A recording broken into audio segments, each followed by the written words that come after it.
Ken the Kutka Kamai Kona distinguished to be. Magi Ken was a Kamai Takani. I can da when small live. Ability have like ability heading numbers in Nico. The woman was ability natra. Adagi permission we kangi. Request kangi. Possibility we talk about kangi natra. Adagi suggestion gumba offers gumba. Sigi area mangas da Quenoco. Ken was a put up. Ability the Haikanda. Ken's in indicator is a tais carino. Ability say present the never.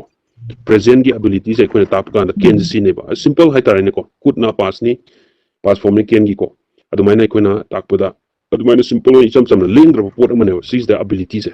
The Kotagi could see now abilities pass key on ability way by time. For example, if I say I can run 5 miles now, I can run 5 miles now, I have 6 miles I can run 5 miles now.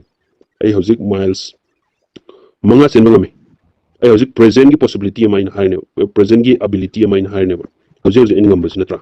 But if I say when I was 20, I could run 10 miles.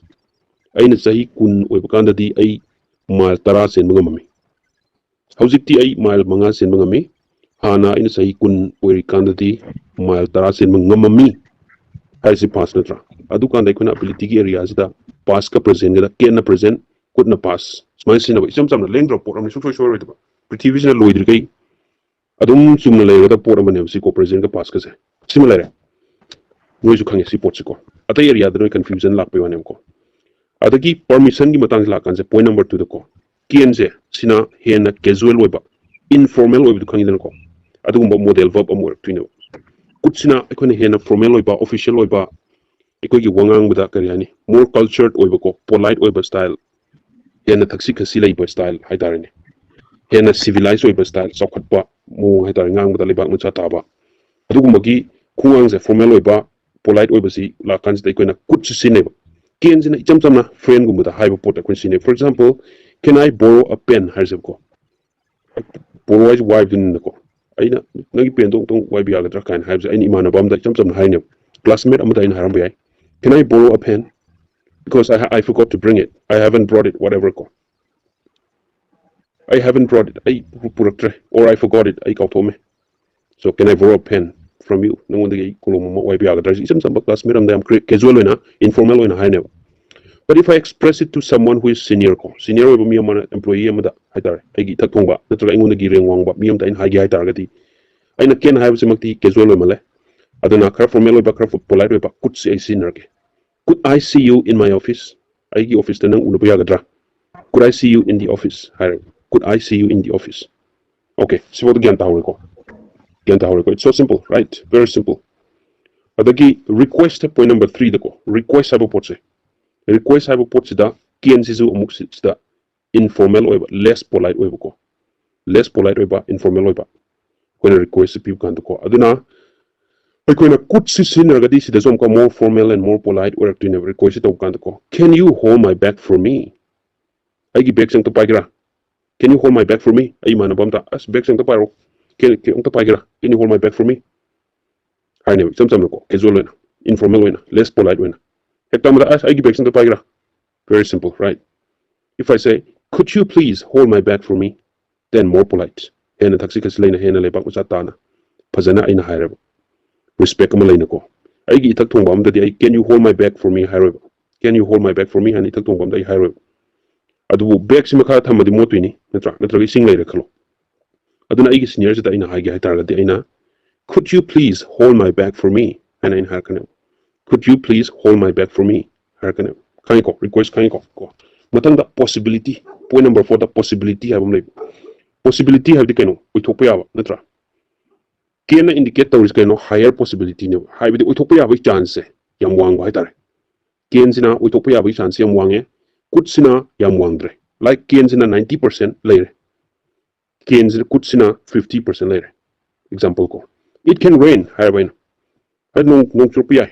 I never go 100% na tebo Europea hay pose nong subia nong sugani ka Europea has 100% na tedo ay na lasin kasi am thana mam trick mam na tawgar kurong ko tan kara marik marak ta bu urgadi it can rain now in highway mam the possibility di am highway ni ko adubu ay na tapo de lasin am ure yam kan mambus oite subaya chu dabaya nung sidong dokibe natra sumaina possibility si 50-50 da layer kan ina it could rain habiya it could rain hena ina pungok piya ken tare ko next fifth point ko nga subda suggestions and offers habne ko suggestions and offers suggestion kan ko suggest tawdo adagi offer tawba siguma suggestions e ko tawba kanda permission ka request to ina haitarina kienjin amka casual way easy going style da irai line cham cham na ko adugumba model verb mo way adagi kuchina muka hena formal oiba polite oiba counterpart mo way you can buy a new car as I nekta friend amana ko imanabamda ai imanabamda you can buy a new car un car am like bi ai car am like bi ai kai nai ni cham cham na I step friend amda have kan taina you can buy a new car and sum phung ko ya adubu sales executive ko ba haitare ni car gumba yoli ba gumba gi mido executive to adu gi miduna aingonda kri gumba aina persuade to ge hargati aina you could buy a new car in higher phung do sini hen phazare more polite or more formal way sales executive na you can buy a new car hero ko maram di language to positive aduna you could buy a new car and in smana phung do piya adu khang di loy ken ga kutki adu ga khang loy oden khang ngai liti ko keep that in mind adu ga khang jilo adu phasana points to note awro adu lere adagi will ga would ka se sigina amuka points khar leri mo points khar leri ko points mari har se expressing certainty ko haidi si thokri thoi certain of the suksoi soroi ka ba adugumba certainty gi expression do adugumba distinction proper ko adagi mi gi behavior na taga habits past na taga present tawba past tawamba present tawba sigumba habits ki haitarne behavior na taga habits ki matangda ina phungdo po sinabu yare adagi polite oiba offers kumba invitations kumba pibada sinabu yare adagi like 5 points ko mi na tawning thabak wish kumba 1 kumba sai mi na tawning pot sai dai stam prepare distinctions ko sagi ken kut ka pen manana ko will harisina certainties expressed or kanjita kari gumba sai kone suksoi suoi na khalak pokan sai dai sida ina will sine ko certainties levels yam wang kanjita haidi city thok pya expected oi pot ma haida ne ko se city 20 da kaina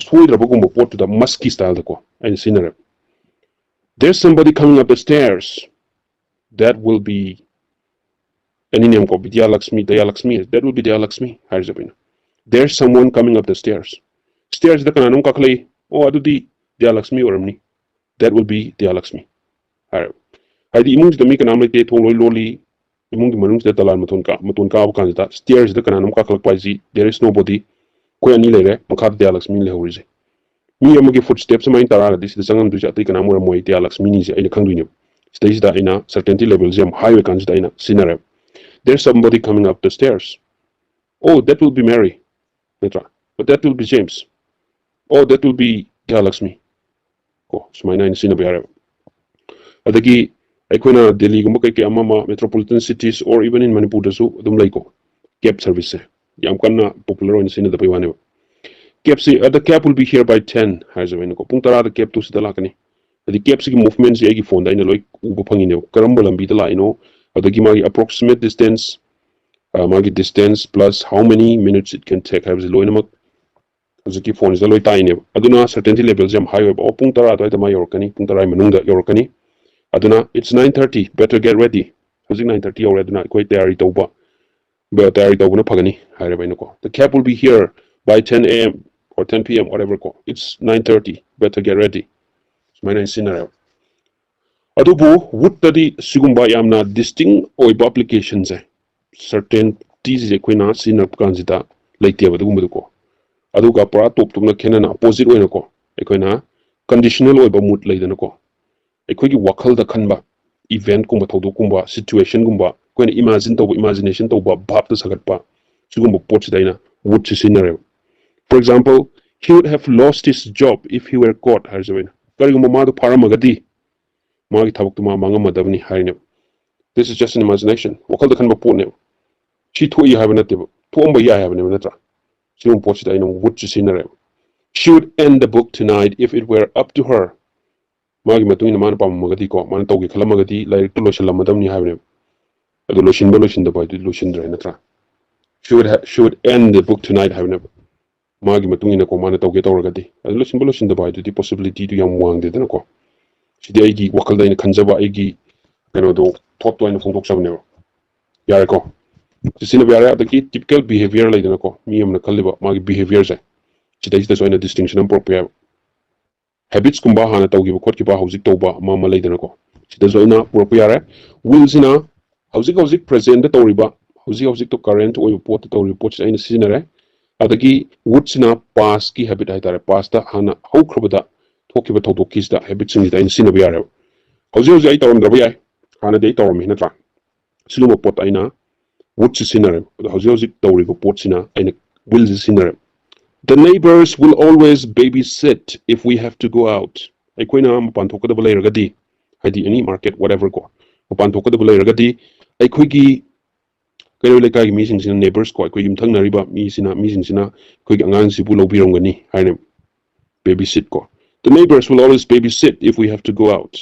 natra will always o gani have to ne ko present natra ka simple future ne ko hauzi mo to buya possibility to ne when we were young parents the neighbors would always babysit Eric if we had to go out ikoina na we ba mo pa we ngai ta ko gi yumthangnabana natra kairo lekai gi mising sina akoigi Eric haba isaje lobirongani akoi mapan thokko da bolera magati haina stage daina wood sinner ko when we were young parents the neighbors would always babysit Eric if we had to go out haina adagi polite offers and invitation hypothesis polite offers kumba invitation kumba sigumba je kona sina kanjita will sin abagi mo tai kono would sin agane would you care for a cup of coffee haraka nika coffee cup ama lo ko sky the bra coffee cup am thakira khotkira hangbas simple way aina yam polite way na haitar ne ko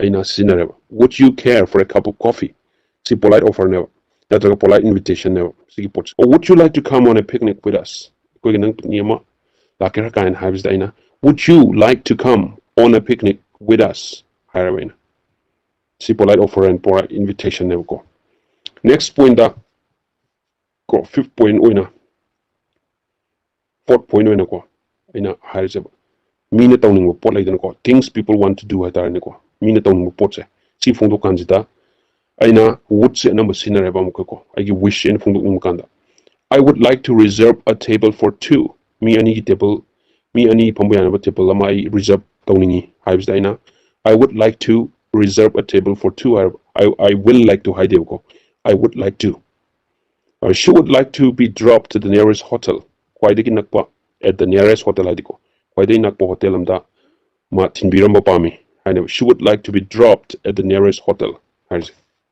so mana koina distinction say same bay